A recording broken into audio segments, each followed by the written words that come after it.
그래, 우리 여러 성도님들 덕분에 이사 잘 마쳤습니다. 이사하면서 느끼는 건데요, 정리가 쉽지 않다는 겁니다. 그런데 정리가 조금씩 되면 될수록 편해지는 곳이 집인 것 같습니다. 이번에 정리하면서 느낀 것은 허벅지가 터지겠다. 이게 앉았다 일어났다 열심히 했더니 발이 부르트고 허벅지가 터지는 것 같더라고요. 혹시 여러분들은 어떠십니까? 저는요, 이 집을 정리하면서 갑자기 마음에 대한 생각이 들더라고요. 우리의 마음은 잘 정리되고 있습니까? 혹시 마음은 복잡하지 않으세요? 이 예배 가운데 우리의 마음이 정리되고 안정을 되찾는 시간 되기를 바랍니다. 슬픔이 회복되길 원하고요, 우울이 떠나가기를 원하고요, 우리의 아픔이 회복되고 또 이 예배 가운데 주시는 주의 도전을 붙잡는 우리가 되기를 원합니다. 오늘 예배가 이러한 은혜의 시간 되기를 원합니다. 네, 오늘 본문 말씀은 우리가 잘 아는 말씀이지요. 쉽게 돌아온 탕자의 비유라고 이야기하기도 합니다. 하지만 이 말은 우리 탕자가 주인공이라고 이야기하고 생각할 수 있는데, 그런데 이 본문의 주인공은요, 탕자가 아닙니다. 그럼 누굴까요? 바로 잃어버린 아들을 찾은 아버지입니다.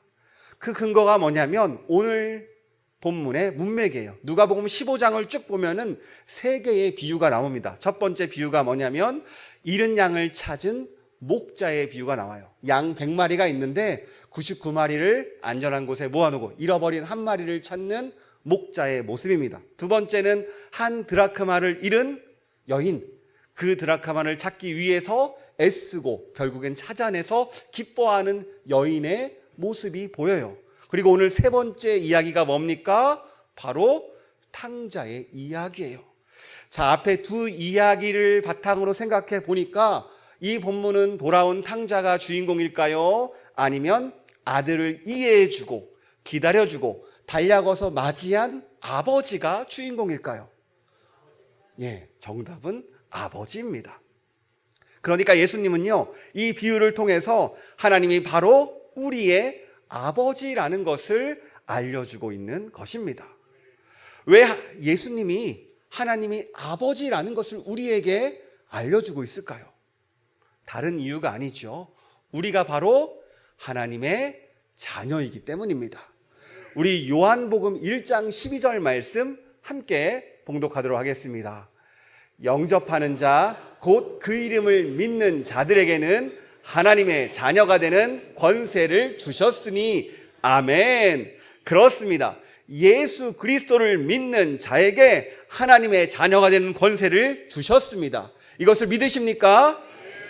이 특권을 양자의 특권이라고 하는데요, 명칭만 자녀가 아닙니다.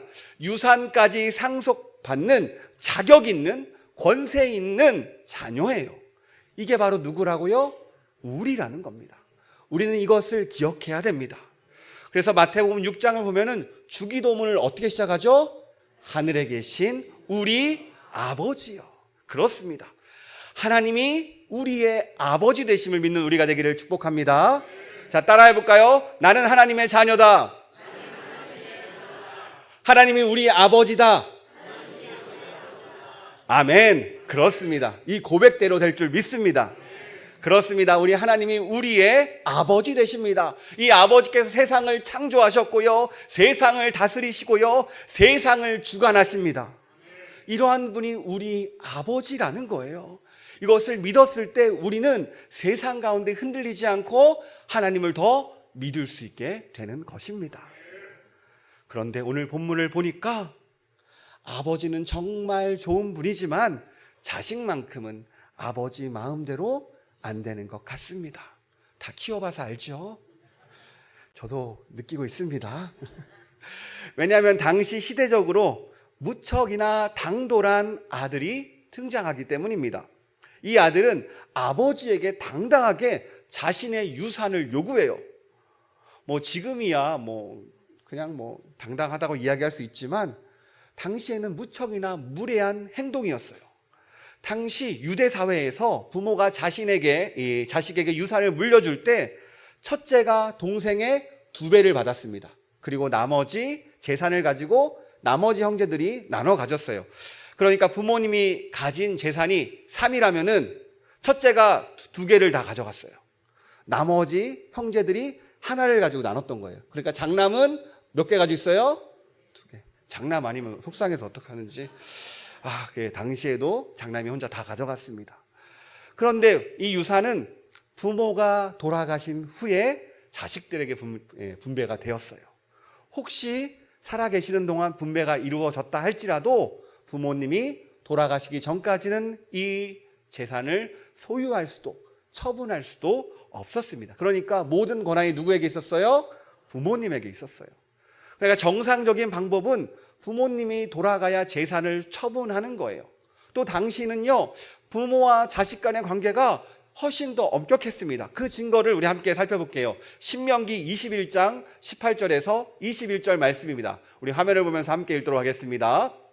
사람에게 완악하고 패역한 아들이 있어 그의 아버지의 말이나 그의 어머니의 말을 순종하지 아니하고 부모가 징계하여도 순종하지 아니하거든 그의 부모가 그를 끌고 성문에 이르러 그 성읍 장로들에게 나아가서 그 성읍 장로들에게 말하기를 우리의 이 자식은 완악하고 패역하여 우리 말을 듣지 아니하고 방탕하며 술에 잠긴 자라 하면 성읍이 모든 사람들이 그를 돌로 쳐 죽일지니 이같이 내가 너희 중에 악을 제하라 그리하면 온 이스라엘이 듣고 두려워하리라. 아멘이 나오십니까? 예, 아들이 부모님의 말씀에 순종하지 않고 계속 반항하면 어떻게 하라고요? 예, 이 패역한 아들을 돌로 쳐서 죽이래요. 악을 제거하랍니다. 너무 심하지요. 무서운 시대였습니다. 아마도 당시 제가 태어났다면 이 자리에 서 있지 못할 거예요. 저도 10대 때 많은 반항을 했기 때문에 아마 돌에 맞아 죽었을 겁니다. 시대를 잘 만났죠. 네, 이런 시대 상황 속에서 예수님께서는 유산을 미리 달라고 하는 이 둘째 아들 이야기를 하세요. 아마 당시 사람들의 입장에서는 이 아들의 이야기를 듣는 것 자체로 말이 안 되는 겁니다. 엄청나게 분노가 일어나는 상황인 거예요. 아버지가 살아계시는데 유산을 달라고 해? 그리고 그 유산을 받아서 현금으로 바꿔서 재산을 가지고 몰래 이방 나라로 나갔습니다. 도망갔어요. 그러니까 마치 당신은 이러한 행위를 살인자와 같은 패륜 범죄라고 생각했거든요. 이렇게 유산을 처분하는 행동, 아버지가 빨리 죽었으면 좋겠다. 그런 의미였어요. 그러니까 당시에 전혀 허용되지 않는 용납할 수 없었던 범죄라는 겁니다. 그런데 재산을 처분하고 도망갔던 이 아들은 그 많던 재산을 어떻게 했을까요? 그렇습니다. 우리가 예상했듯이 다 써버리고 유대인들이 가장 혐오하는 짐승인 돼지 우리와 그 속에서 함께 살게 되었어요. 아마 데가볼리 지역에서 있었을 거라고 이야기하는데요. 심지어 탈무드에는요, 돼지를 치는 자는 저주받을지어다라고 이야기할 정도로 유대인들은 이 돼지를 저주했어요. 돼지가 맛있는데요. 그렇습니다. 하지만 이제 그는요, 이 돼지를 치는 그런 아주 비참한 신세가 되었어요. 또 이 말은 그 당시 돼지는 이방인들이 쳤거든요. 그러니까 이방인들의 하인이 되었고 이방인의 종이 되었다라는 겁니다. 이러한 상황이 의미하는 게 무엇이냐면 당시 유대인들이 여러 나라로 퍼져 있었어요. 그리고 자신의 동족이 어려움을 당하면 함께 협력해서 도와주는 그러한 커뮤니티가 형성되어 있었습니다. 문제는 이 아들은 그런 도움도 받지 못하는 상황이라는 거예요. 이 아들은 이방 나라로 가서 유대 회당에서 나가지도 않고 그곳 생활도 하지 않았다라는 이야기라는 거죠. 그러니까 이 아들은 사회적으로나 종교적으로나 전혀 좋게 봐줄 수 없는, 결국에는 그 결과 이방인의 품꾼이 된 사이라는 거예요. 이 말을 들은 유대인들은 아마도 잘 되었다라고 생각했을 거예요. 부모님께 패륜을 저질렀습니다. 유대인들의 신앙도 지키지 못했어요.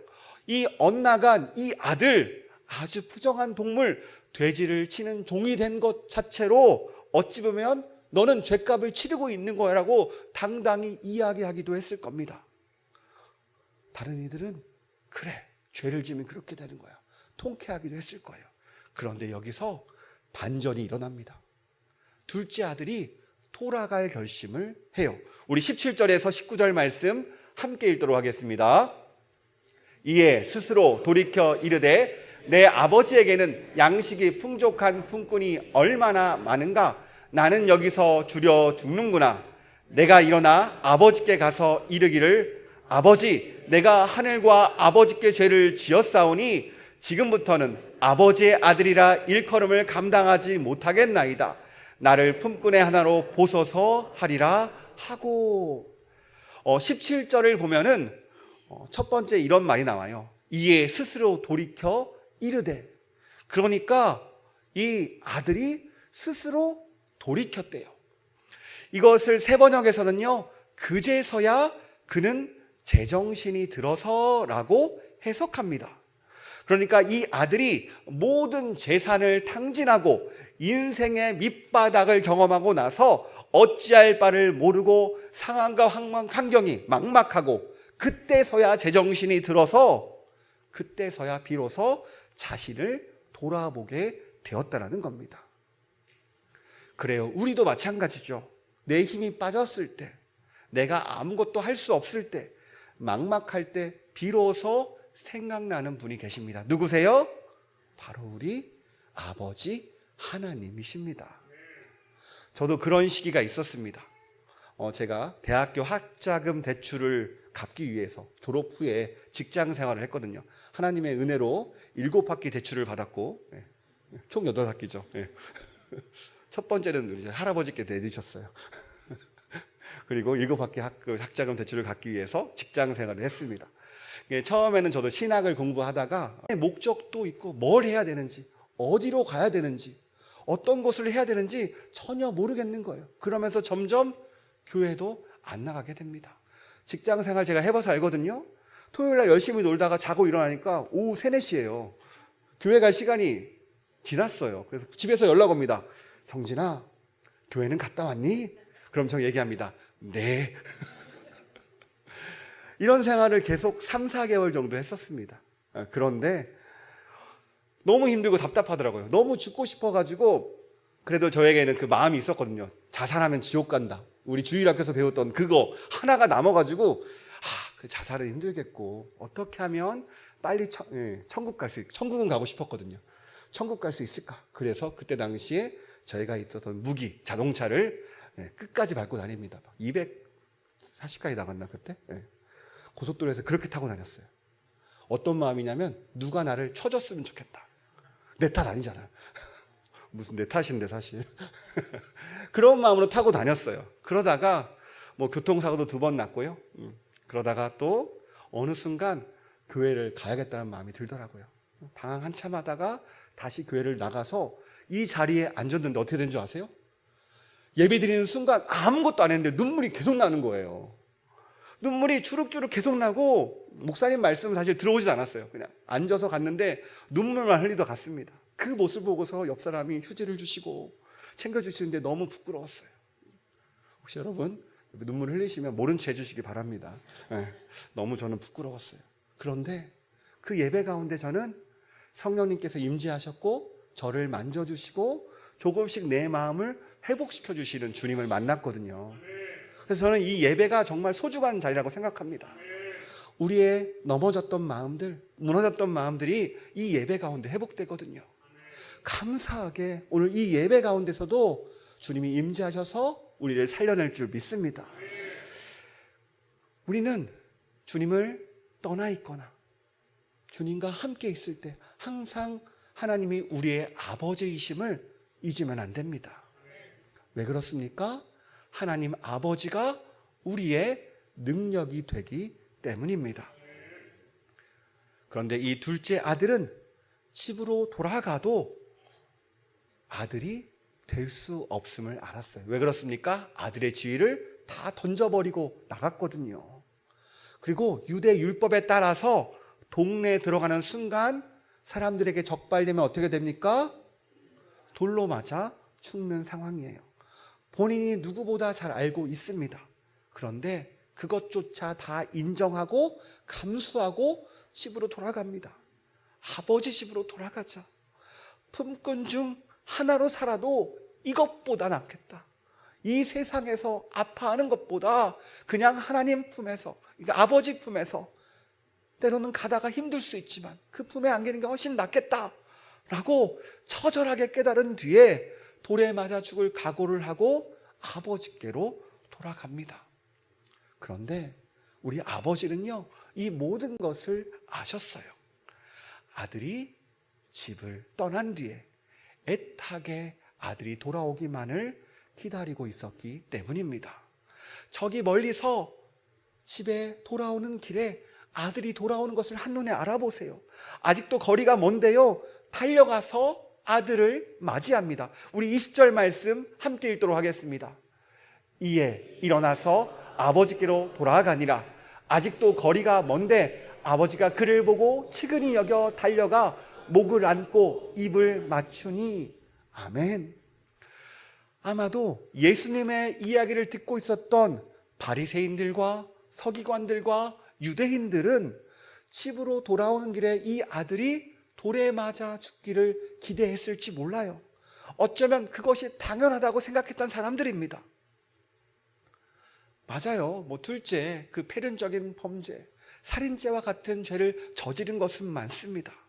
당시 유대인들의 결혼 정년기는요, 19세에서 20세 정도 됐다고 해요. 그러니까 이 친구가 결혼하기 전에 나갔으니까, 또 어떤 친구들은 서두르면 14, 15세 결혼했다고 합니다.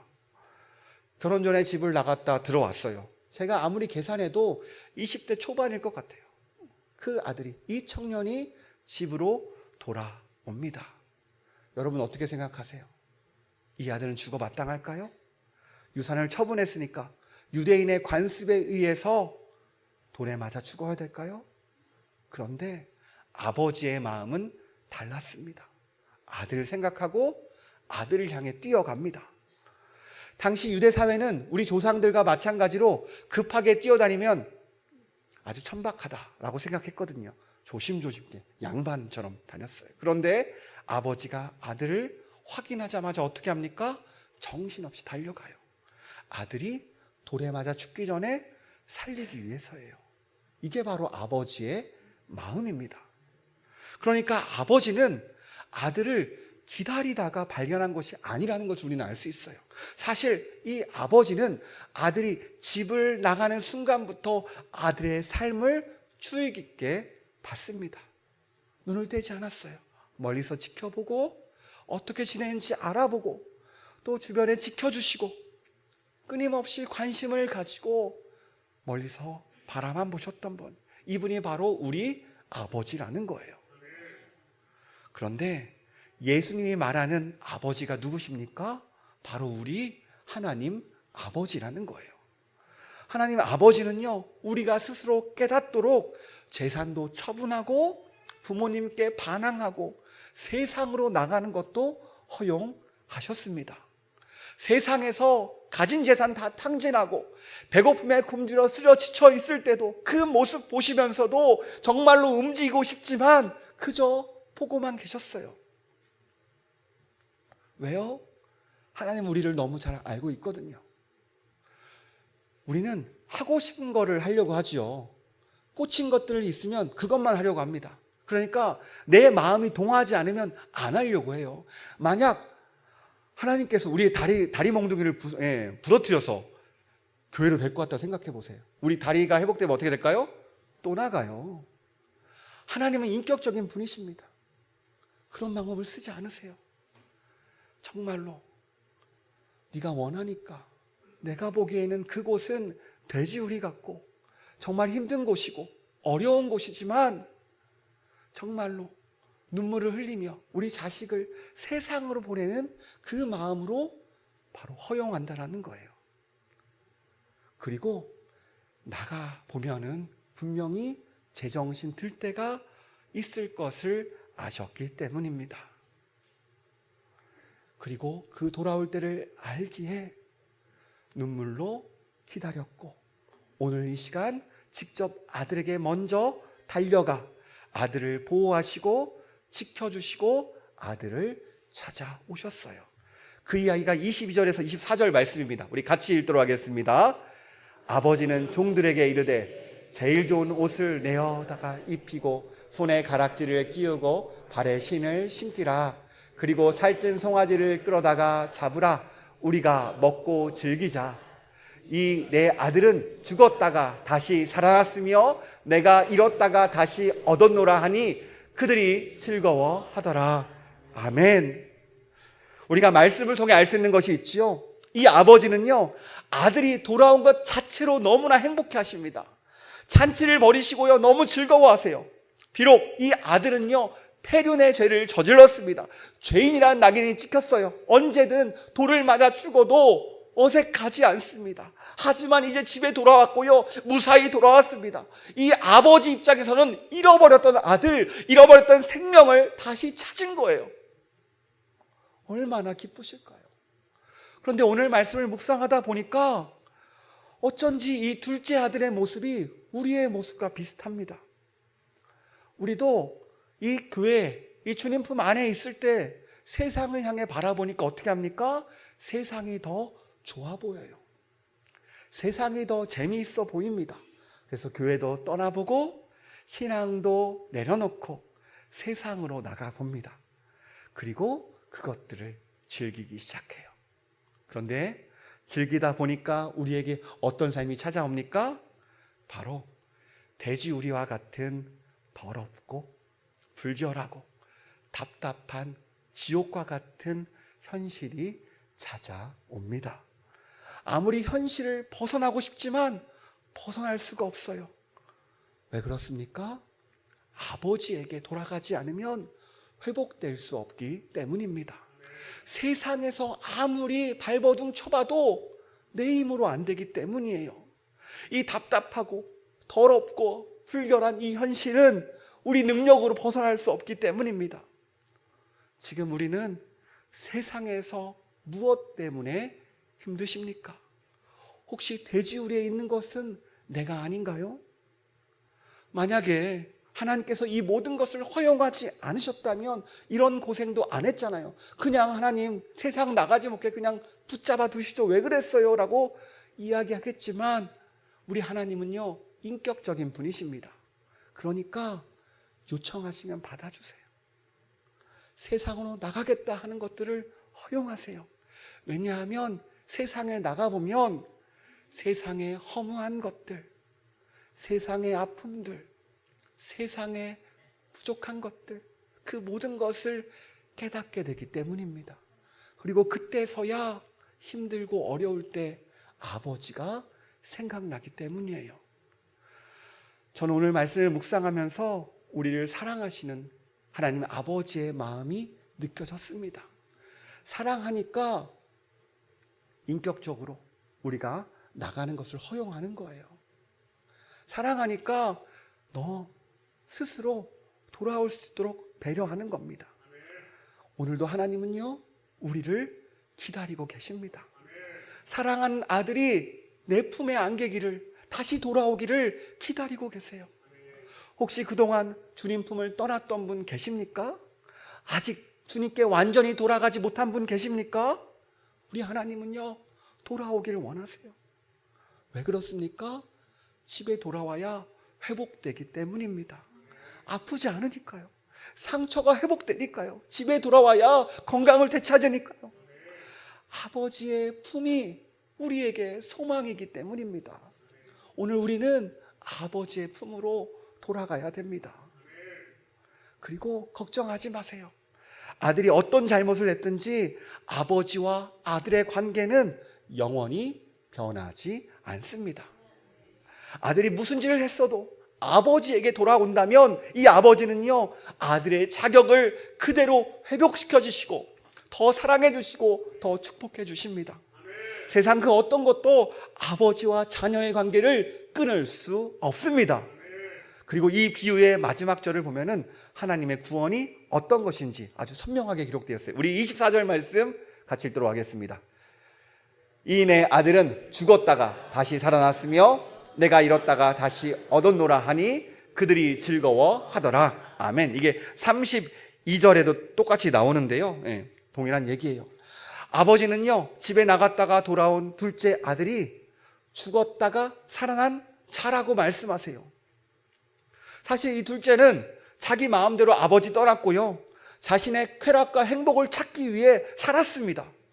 그 죄 때문에 결국 율법에 의해서는 돌에 맞아 죽을 죄를 지었지만 그는 자기 스스로 그런 걸 선택했어요. 그런데 아버지에게 돌아온 자녀를 보며 이 아버지가 일방적으로 선포하세요.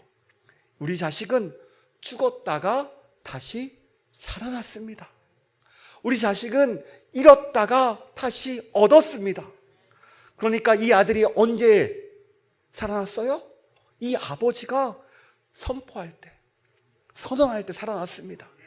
우리는 언제 살아났을까요? 예수 그리스도를 믿는 순간 살아났습니다. 예수님의 십자가 복음이 나에게 믿어지는 순간 우리는 어떻게 됐습니까? 죽었다가 다시 살아났고 잃었다가 얻었습니다. 하나님이 선포하세요. 너희는 하나님의 자녀다. 너희는 죽었다가 다시 살아났다. 뭐라고 하세요? 다시 살아났대요. 이것이 바로 복음입니다. 너희는 다시 살아났다. 너희는 회복되었다. 내 품에 안겨있다. 돌에 맞아 죽어야 됐지만 아버지는 이 것을 다 아시고 아버지가 먼저 뛰어가십니다. 그 수모를요, 뛰어감으로 대신 감당해요. 내가 대신 욕먹을게. 내가 감당할게. 내가 너는 살릴 거야. 그리고 이 뛰어간 아버지는 먼저 달려가서 죽을 수밖에 없었던 아들의 화려한 옷을 입히고 반지를 끼우고 신발도 새로 신깁니다. 용서받지 못한 아들을 먼저 아버지가 용서해 버려요. 그런데 이것은 율법에 위배되는 행위지요. 그러니까 아버지 스스로 율법을 파괴해 버려요. 결국 동네 사람들은 이 아버지를 손가락질합니다. 이게 뭘까요? 바로 예수님이 지신 십자가입니다. 아버지가 율법을 허무시고 아들을 율법으로부터 자유롭게 만들어 버리셨어요. 그런데 이 아버지는 율법을 어긴 대가로 사형을 언도받습니다. 그리고 집행돼요. 그렇게 해서 누가 살아요? 아들이 산 겁니다. 이게 바로 복음이고 우리가 얻은 구원입니다. 오늘 이 복음은 우리를 살려냅니다. 예수님의 생명으로 우리를 살려내고 있어요. 혹시 방황하고 계신 분 계십니까? 흔들리는 분이 계십니까? 이 시간, 이 예배 가운데 아버지 품으로 돌아가기를 축복합니다. 십자가 사랑으로 돌아가기를 축복합니다. 주님께서 말씀하세요. 나에게 오라. 돌아와라. 이 사랑의 음성이 내 마음 가운데 임재하기를 축복합니다. 늦지 않았어요. 가면 됩니다. 주님 품은 따뜻하고요, 안전합니다. 또 하나님께 돌아가면 그 모든 것이 회복됩니다. 그러니까 이 시간 온전히 주님께 맡기기를 원합니다. 왜 그렇습니까? 하나님이 우리를 사랑하시기 때문입니다. 이것을 믿고 하나님께 돌아가기를 결단하는 은혜의 시간 되기를 바랍니다. 이 시간 같이 좀 결단해 봤으면 좋겠어요. 우리 속으로 묵상으로 1분간 기도해 봅시다. 주님, 내가 주님께 돌아가기를 원합니다. 주님, 제가 정말 못난 자녀였습니다. 못난 아들이었고 못난 딸이었습니다. 하지만 이런 저를 다시 받아주시고 회복시켜 주시고 주님 품에 다시금 온전히 너는 내 것이다. 내 사랑하는 아들이다. 내 사랑하는 딸이다. 이것을 경험하고 회복되는 우리가 되게 하여 주시옵소서. 이 시간 같이 계속 결단하며 나아갑시다. 주여 도와주시옵소서. 아버지 도와주시옵소서. 우리가 어떻게 해주시옵소서. 우리가 부족합니다. 주님 도와주시옵소서. 주님께 생각하시옵소서. 우리가 주님 없이는 살 수 없습니다. 우리 아멘. 이 마음 가지고 함께 찬양으로 고백하며 나아가겠습니다.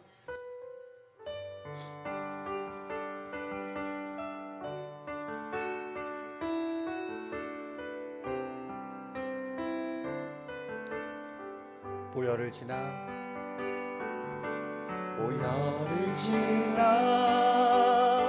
하나님 품으로 보혈을 지나 아버지 품으로 보혈을 지나 하나님 품으로 한 걸음씩 나가.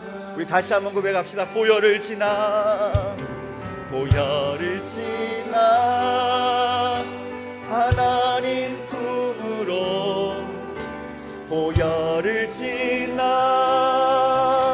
아버지 품으로 보혈을 지나 하나님 품으로 한 걸음씩 나가네. 존귀한 주 보혈이 내 영을 새롭게 하시네. 아멘. 존귀한 주 보혈이 내 영을 새롭게. 존귀한 주 보혈이 주 보혈이 내 영을 새롭게 하시네. 존귀한 주 보혈이 내 영을 새롭게 하네. 이 시간 함께 기도하기를 원합니다. 그렇습니다. 주님, 내가 이 시간 주님께 돌아가기를 원합니다. 다 내어놓고 주님께 돌아갑니다. 주님 품에 안깁니다. 주여, 이 시간 가운데 주님께서 함께 해달라고, 회복해달라고, 우리 마음을 만져달라고 이 시간 주님의 이름 한 번 부르고 같이 통성으로 기도하도록 하겠습니다. 주여,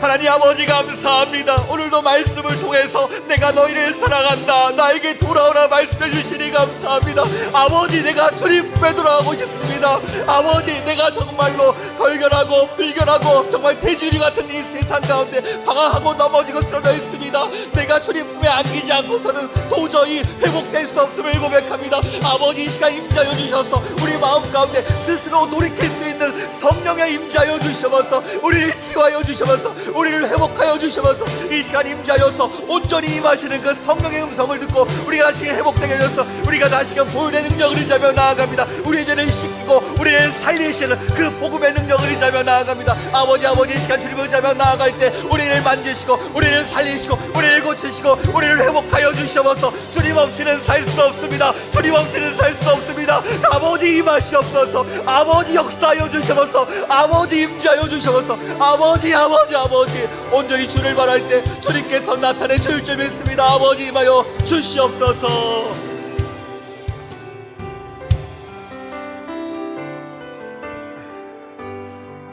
하나님 감사합니다. 오늘도 주님께서 내가 너희를 사랑한다, 나에게 오라 말씀해 주시니 너무나 감사합니다. 주님, 그런데 우리가 가진 죄 때문에, 부족함 때문에 망설임이 있습니다. 주님, 우리를 예수님의 보혈로 덮어주시고 씻어주시고 고쳐주시고 회복시켜 주셔서 주님 품 안에 온전히 안기게 하여 주시옵소서. 주님, 우리 힘으로는 벗어날 수 없습니다. 하지만 주님의 능력은 우리를 회복시키십니다. 우리를 살려내십니다. 이것을 믿고 다시 한번 결단하며 주님께 돌아갑니다. 이 마음 받아주시고 이 스스로 돌이키는 그 마음 가운데 역사하여 주시옵소서. 주님이 함께할 줄 믿습니다. 우리를 사랑하시고 끝까지 포기하지 않으시는 예수님의 이름으로 기도합니다. 아멘.